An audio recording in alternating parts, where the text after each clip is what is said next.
Hi everyone, in front of me I've got a POCO Pad M1 and let me share with you how to turn off running apps on this device.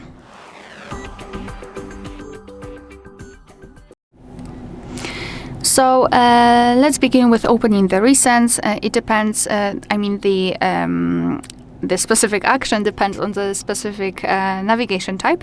If you've got the 3-button navigation, simply tap on the button with a square icon. And if you've got the gestures, swipe your finger from the bottom to the center of your device and hold your finger somewhere here. So something like that. And here we've got the recents. All you have to do is to simply tap on clear all, which is in the right upper corner.